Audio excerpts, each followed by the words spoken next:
semuanya, kembali lagi bersama saya Fitria Herawati dengan NPM A1A022055. Saya berasal dari Prodi Pendidikan Bahasa Indonesia. Nah, kali ini kita akan membahas tentang tugas dan tanggung jawab manajemen pendidikan. Yang pertama yaitu konsep dasar kepala sekolah. Nah, dari pendapat para ahli dapat kita simpulkan bahwa kepala sekolah adalah orang yang memimpin sebuah lembaga pendidikan atau sekolah dan menggerakkan, mempengaruhi, serta mendorong semua pihak yang terlibat dalam lembaga tersebut untuk mencapai tujuan bersama. Hal-hal yang mempengaruhi kepemimpinan kepala sekolah menurut Depdiknas tahun 1999 antara lain yaitu 1. Kepribadian yang kuat, yakni pribadi yang percaya diri, berani, bersemangat, murah hati, dan memiliki kepekaan sosial. Yang kedua yaitu memahami tujuan pendidikan dengan baik, karena dengan pemahaman yang baik, kepala sekolah dapat menjelaskan kepada guru, staf, murid-murid, dan pihak terkait tentang strategi pencapaian tujuan sekolah. Yang ketiga, memiliki pengetahuan yang luas tentang bidang tugasnya maupun bidang lain yang terkait. Dan yang keempat, memiliki keterampilan yang profesional, yaitu keterampilan yang terkait dengan tugasnya sebagai kepala sekolah, yaitu keterampilan teknis, keterampilan hubungan kemanusiaan, memotivasi, dan keterampilan konseptual. Selanjutnya, ada syarat-syarat menjadi kepala sekolah.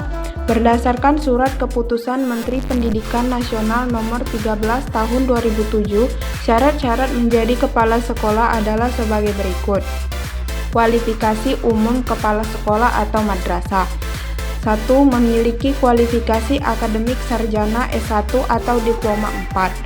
Kependidikan atau non-kependidikan pada perguruan tinggi yang terakreditasi. 2. Pada waktu diangkat menjadi kepala sekolah berusia setinggi-tingginya 56 tahun. 3. Memiliki pengalaman mengajar sekurang-kurangnya 5 tahun.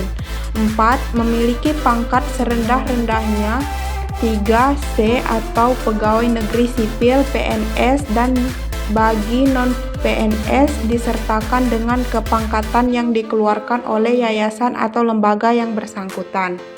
Nah, di sini adapun ciri-ciri kepala sekolah efektif. Menurut Sergio Fani dan kawan-kawan 1984 mengidentifikasi 5 ciri kepala sekolah yang mengagumkan, yaitu 1. Memiliki pemahaman yang luas terhadap sekolah yang dipimpinnya, terutama mengenai keteraturan sekolah, kesesuaian situasional, dan perubahan-perubahan yang terjadi. 2. Sulit mengatakan tidak untuk membantu para siswa dan guru agar tumbuh dan berkembang. 3. Memiliki kemampuan mendengarkan. 4. Senang bekerja sama dengan orang lain sehingga orang lain tersebut dapat berhasil. 5. Toleran terhadap situasi ambiguitas dan memahami bahwa budaya sekolah terus berkembang sepanjang waktu. Selanjutnya yaitu tugas dan tanggung jawab kepala sekolah. Menurut Dirawat 1986, tugas dan tanggung jawab kepala sekolah dapat digolongkan kepada 2 bidang antara lain sebagai berikut. 1. Tugas kepala sekolah dalam bidang administrasi dapat digolongkan menjadi 6 bagian sebagai berikut. A. Pengelolaan pengajaran merupakan dasar kegiatan dalam melaksanakan tugas pokok. B. Pengelolaan kepegawaian, yaitu penyelenggaraan urusan-urusan yang berhubungan dengan penyeleksian, pengangkatan, kenaikan pangkat, dan lain-lain. C. Pengelolaan kemudiran dalam bidang ini yang nampak adalah perencanaan dan penyelenggaraan murid baru. D. Pengelolaan gedung dan halaman. Pengelolaan ini menyangkut usaha-usaha perencanaan dan pengadaan inventarisasi. E. Pengelolaan keuangan. Dalam bidang ini menyangkut masalah-masalah urusan gaji guru dan staf sekolah. F. Pengelolaan hubungan sekolah dan masyarakat untuk memperoleh simpati dan bantuan dari masyarakat termasuk orang tua dan murid-murid. Yang kedua, tugas kepala sekolah dalam bidang supervisi. Kepala sekolah bertugas memberikan bimbingan, bantuan, pengawasan, dan penilaian pada masalah-masalah yang berhubungan dengan teknis, penyelenggaraan, dan pengembangan pendidikan pengajaran yang berupa perbaikan program dan kegiatan pendidikan pengajaran untuk dapat menciptakan situasi belajar mengajar. Tugas tersebut sebagai berikut. A. Membimbing guru agar mereka dapat memahami secara jelas tujuan pendidikan pengajaran yang hendak dicapai. B. Membimbing guru agar mereka dapat memahami lebih jelas tentang persoalan-persoalan dan kebutuhan murid. C. Menyeleksi dan memberikan tugas-tugas yang cocok bagi setiap guru sesuai dengan minat, memberikan penilaian terhadap prestasi kerja sekolah berdasarkan standar-standar sejauh mana tujuan sekolah itu dicapai. Dalam pelaksanaannya, kepala sekolah sebagai supervisor harus memberikan prinsip-prinsip. 1. Hubungan konsultatif, kolegial, dan bukan hierarkis. 2. Dilaksanakan secara demokratis. 3. Berpusat pada tenaga kependidikan atau guru. 4. Dilakukan berdasarkan kebutuhan tenaga kependidikan. 5. Merupakan bantuan profesional. Adapun fungsi kepala sekolah sebagai manajer. Menurut Stoner 1978 mengemukakan 8 fungsi kepala sekolah sebagai seorang manajer, yaitu 1. Bekerja dan dengan melalui orang lain. 2. Dengan waktu dan sumber yang terbatas mampu menghadapi berbagai persoalan. 3. Bertanggung jawab dan mampu mempertanggungjawabkan. 4. Berpikir secara realistik dan konseptual. 5. Sebagai juru penengah. 6. Adalah seorang politis. 7. Seorang diplomat.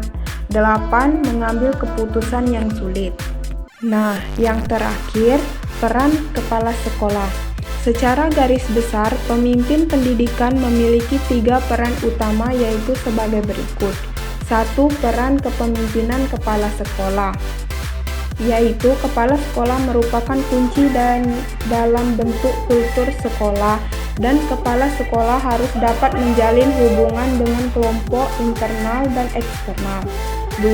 Peran manajerial kepala sekolah, yaitu peran manajer merupakan aspek utama kepemimpinan kepala sekolah. Dan secara umum, kepala sekolah harus memimpin dari pusat, demokratis, mendelegasikan tanggung jawab, memberi kuasa dalam mengambil keputusan, dan mengembangkan usaha elaboratif yang mengikat siswa, guru, dan orang tua. 3. Kepemimpinan untuk kepala sekolah, yaitu 1. Kepemimpinan struktural, 2. Kepemimpinan fasilitatif, 3. Kepemimpinan yang mendukung, dan 4. Kepemimpinan partisipatif. 3. Peran kurikulum pengajaran kepala sekolah. Bidang kurikulum mengajarkan hendaknya menjadi prioritas kerja utama kepala sekolah, sehingga dapat meningkatkan mutu pendidikan di sekolahnya. Ada 6 peran kepala sekolah di bidang kurikulum pengajaran, yaitu A. Menjamin kualitas pengajaran. B. Mengawasi dan mengevaluasi pengajaran. C. Mengalokasi dan melindungi waktu pengajaran. D. Mengkoordinasi kurikulum. E. Memastikan isi mata pelajaran tersampaikan.